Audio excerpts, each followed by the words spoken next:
Hai guys, welcome back to Miracles Channel. So, ini adalah video part 4 trik berpikir cepat season 2. Nah, beberapa dari kalian ada yang DM gue di Instagram nanya tentang soal pengetahuan kuantitatif. Dan setelah gue lihat soalnya, ternyata ada beberapa soal yang udah gue bahas di season 1. Jadi, kalau kalian nonton video ini, jangan lupa juga untuk tonton yang tips pembahasan soal TPS pengetahuan kuantitatif yang season 1 ya. Ada linknya di sini gue taruh atau di description box di bawah, cek aja. Kali ini ada 6 soal seperti biasa. Setelah soalnya gue tampilkan, coba kalian pause dan kerjain dulu. Kemudian baru kalian play lagi untuk lihat pembahasannya. Nanti komen di bawah benernya berapa. Oke, kita belajar bareng-bareng ya. Oke, kita langsung aja ke nomor yang pertama. Nomor 1. Jika C dan D akar-akar persamaan X kuadrat plus CX plus D sama dengan 0, maka C pangkat 3 dikurang D pangkat 3. C dan D adalah akar-akar persamaan Ingat gak sih kalau misalkan akar-akar dari persamaan kuadrat itu ada rumusnya tersendiri gitu. Misalkan X1 plus X2 sama dengan min B per A, ya nggak? Kalau X1 dikali X2 sama dengan C per A. Nah, ini kita harus ingat ya.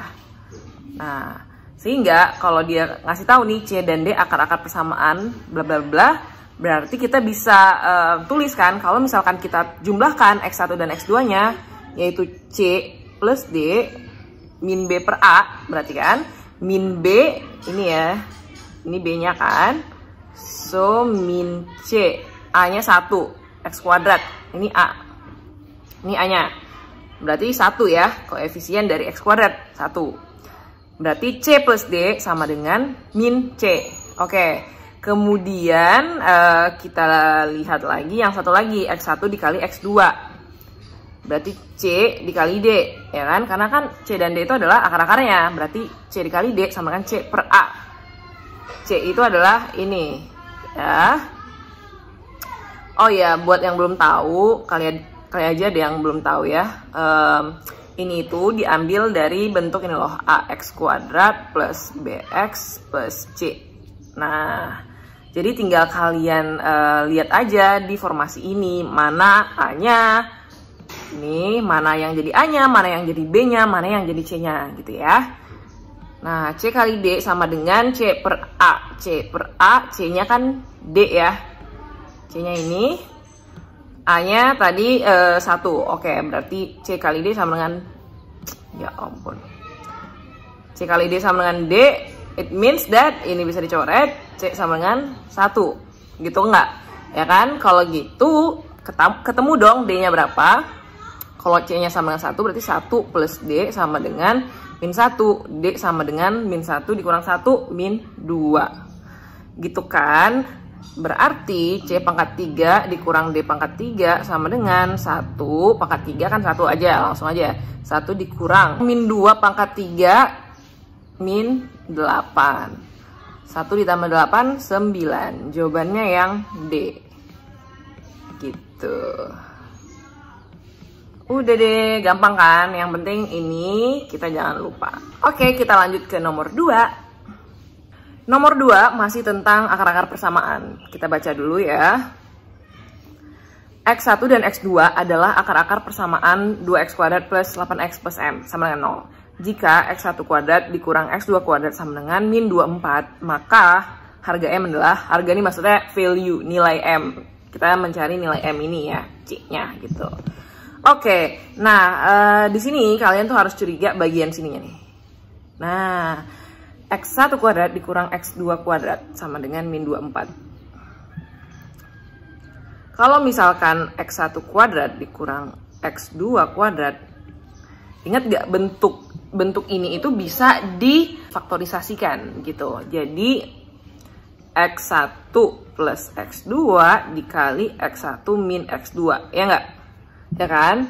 A kuadrat min B kuadrat sama dengan A plus B A min B gitu kan. A kuadrat min B min AB plus AB abis min B kuadrat gitu. Jadi bentuk ini jangan pernah dilupakan.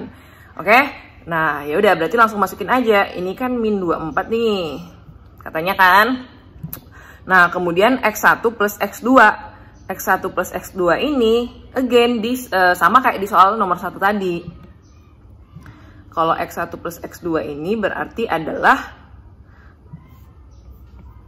min B per A. Gitu kan? Min B per A-nya berapa? B-nya 8, berarti min 8. Di sini aja deh gue tulis ya, min 8. A-nya 2, min 4 gitu. Berarti di sininya min 4. And then di sininya kita belum tahu ya X1 kurang X2-nya berapa.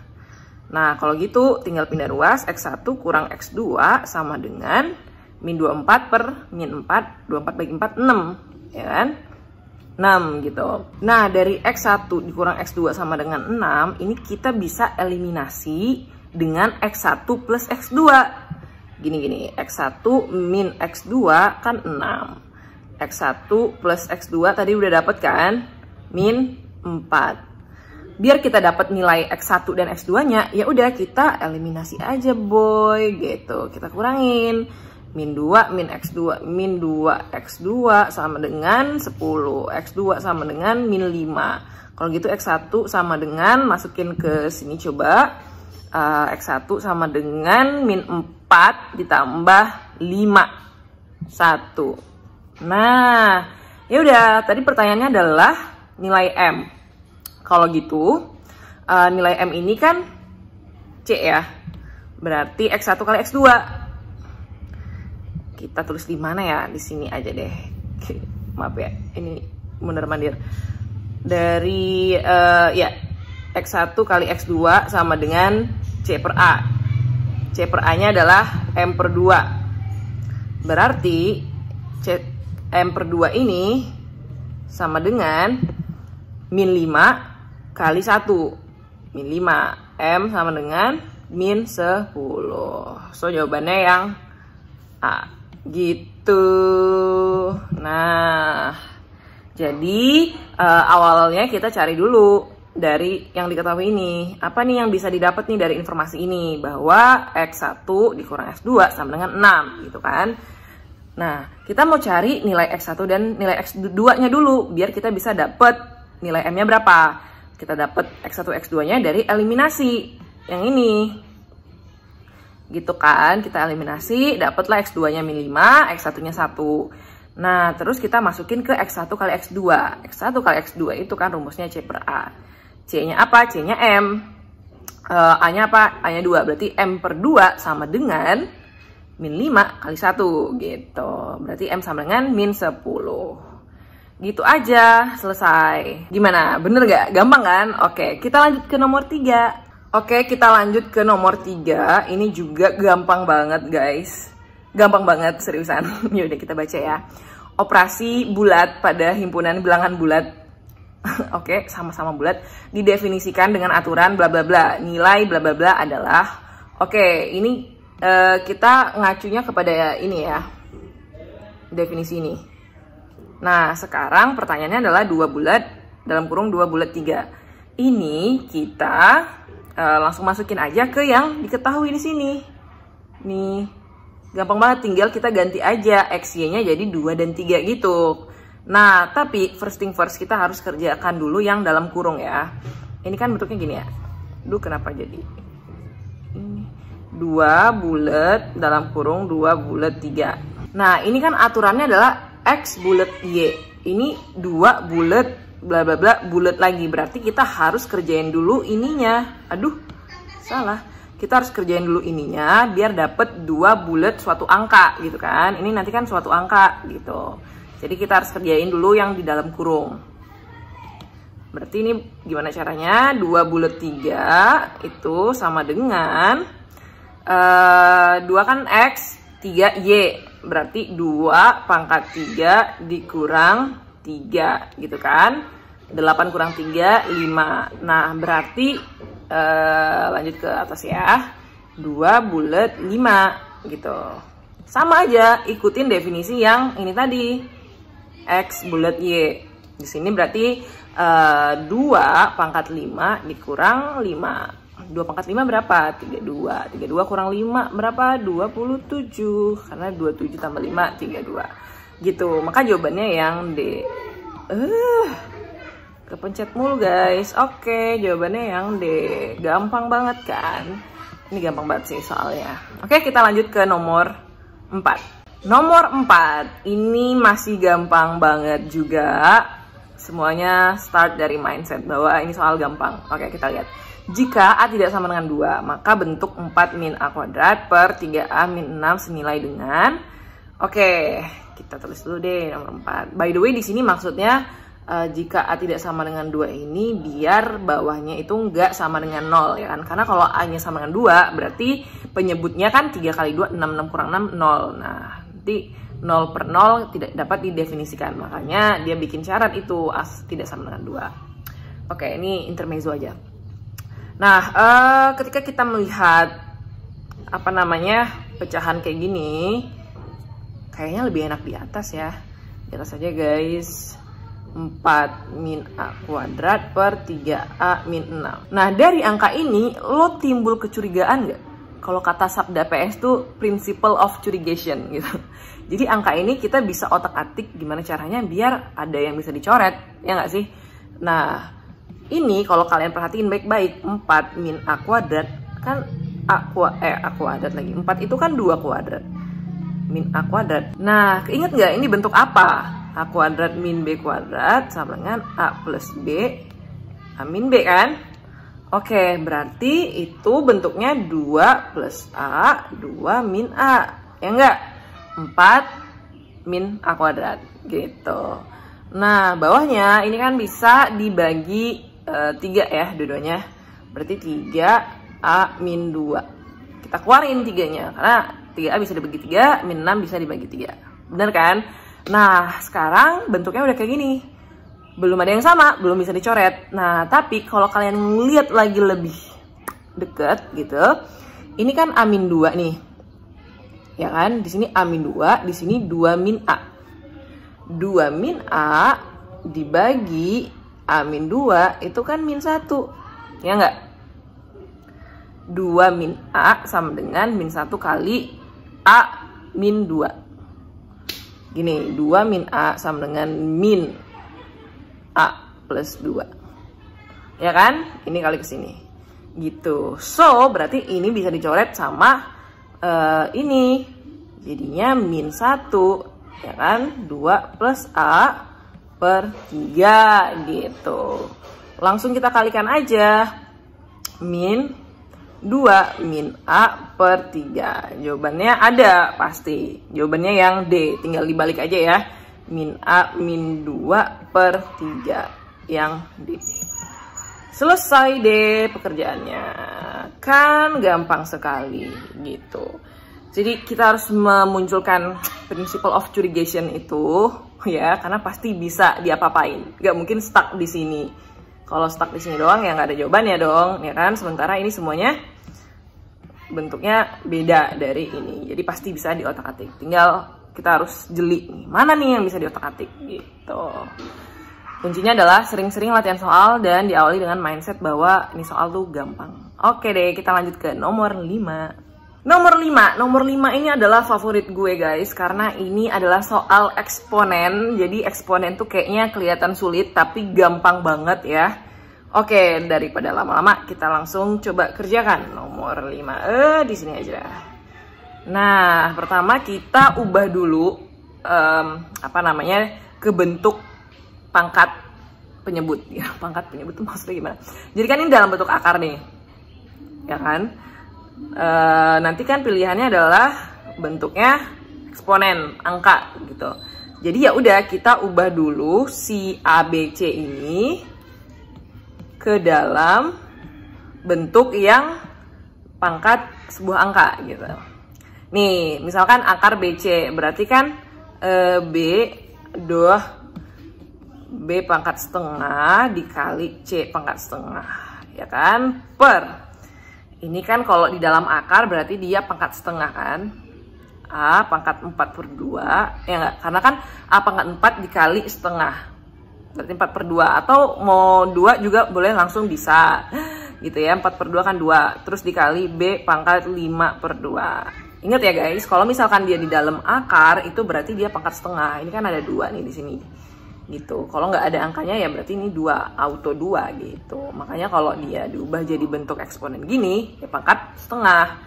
Akar 5 sama dengan 5 pangkat setengah. Akar 9 sama dengan 9 pangkat setengah sama dengan 3 gitu ya.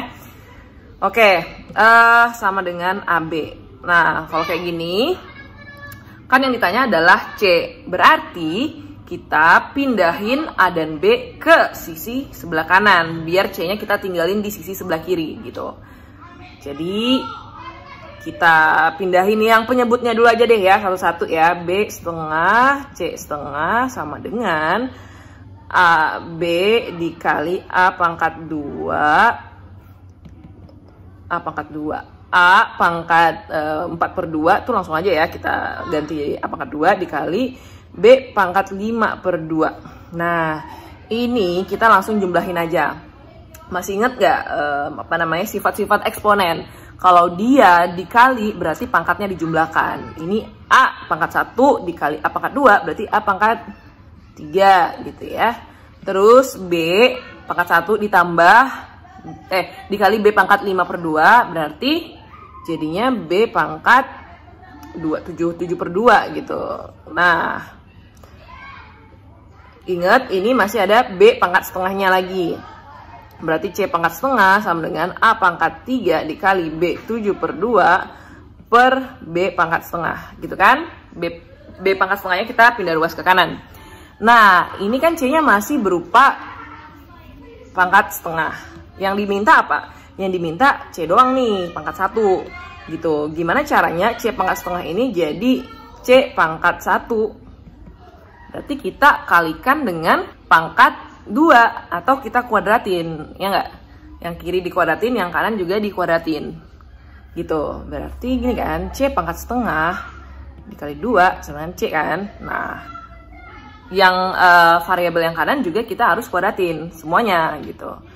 A pangkat 3 kali 2 A pangkat 6. Pangkatnya ya yang dikali 2. B pangkat 7 di bawahnya B. Ini kita kurangin, B pangkat 7 dikurang B pangkat 6 gitu.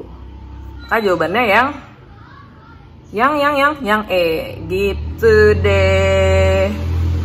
Udah kelar. Gampang kan? Nah, eksponen itu gampang, tinggal itu doang sifatnya yang kita harus pegang. Bahwa kalau misalkan A pangkat M dikali A pangkat N berarti A pangkat M plus N.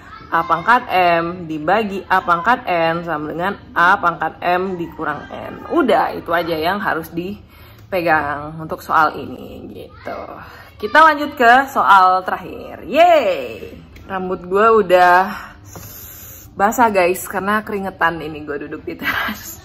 Gak pakai kipas. Oke, lanjut ke nomor 6, aka nomor terakhir, aka soalnya asik banget karena ada logaritma. Beberapa dari kalian tuh banyak yang request ke gue ya, Kak, soal logaritma dong. Nah, cuman gara-gara di tahun 2020 sama 2019, ingat gue ya, di soal pengetahuan kuantitatif itu nggak ada logaritma, jadi gue nggak bahas. Tapi ini ya gue bahas aja karena asik soalnya. Dan kita lihat jika X kali Y sama dengan 50 dan bla bla bla sama dengan 1, maka nilai X kurang Y. Nah, gini, kita kerjakan dulu yang dari bentuk logaritmanya. 2 log X dikurang 2 log Y sama dengan 1. Ingat gak sih sifat-sifat logaritma? Kalau ada begini dikurang, itu jadinya dibagi gitu. Jadi tadi kan kita bahas eksponen. Kita bahas eksponen itu sebenarnya kebalikan dari logaritma kan. Logaritma kebalikan dari eksponen. Nah, kalau eksponen tadi kalau dia A pangkat M per A pangkat N berarti A pangkat M dikurang N. Nah, kalau logaritma dibalik gitu. Ini kan dikurang nih, berarti kita tinggal bagi A log X per Y sama dengan 1. Gitu ya. Jadi logaritma sama eksponen ya tinggal dibalik-balik aja. Gue tulis ulang di sini deh ya. 2 log X per Y sama dengan 1. Ini kan berarti 2 pangkat 1 sama dengan X per Y kan. X per Y sama dengan 2 gitu. It means X sama dengan 2Y. Yang enggak, X per Y sama dengan 2, pindah ruas, X sama dengan 2Y gitu. Ini gue hapus aja biar nggak bingung. Nah, kemudian yang ditanya apa nih? Yang ditanya adalah X min Y. Oke, ini diketahui lagi bahwa X kali Y sama dengan 50. Waduh, makin gampang ya. X kali Y sama dengan 50. Kita masukin nih, X sama dengan 2Y ke sini. 2Y kali Y sama dengan 50. 2Y kuadrat 50. Y kuadrat 25. Berarti Y sama dengan 5. Ya kan? Y sama dengan 5. Berarti X sama dengan, tadi kan dia 2Y. Berarti dia jadi 10. Lalu kita langsung kurangin. 10 kurang 5, 5. Jawabannya yang E. Udah deh. Selesai. Gitu. Udah, gampang kan? Ya logaritma, ya tinggal pelajarin sifat-sifatnya aja. Konsepnya tuh gimana sih logaritma gitu. Kalau udah paham eksponen, masuk ke logaritma bakalan gampang. Jadi sebelum kalian ngertiin konsep logaritma, ngertiin dulu eksponen. Gue jamin bakalan lebih gampang. Oke, sekian video kali ini. Guys, jangan lupa untuk komen di bawah kalian benernya berapa. Dan kalian kalau punya saran atau request video selanjutnya, komen aja di bawah. Karena komen kalian itu membuat gue makin semangat dalam membuat video lebih banyak lagi. Kalau komennya sepi tuh rasanya kayak, ini gak ada yang nonton video gue apa ya. Jadi kayak agak-agak, ya udah deh kayaknya gue gak bikin lagi gitu. Tapi kalau banyak yang request, ya mungkin gue bakalan lebih rajin buat bikin video. Gue harap penjelasan gue bisa dipahami dan berguna buat kalian. Jangan lupa untuk follow gue di Instagram, TikTok, dan Twitter @miraclesitompul. See you guys on my next video. Dadah, semangat belajar ya.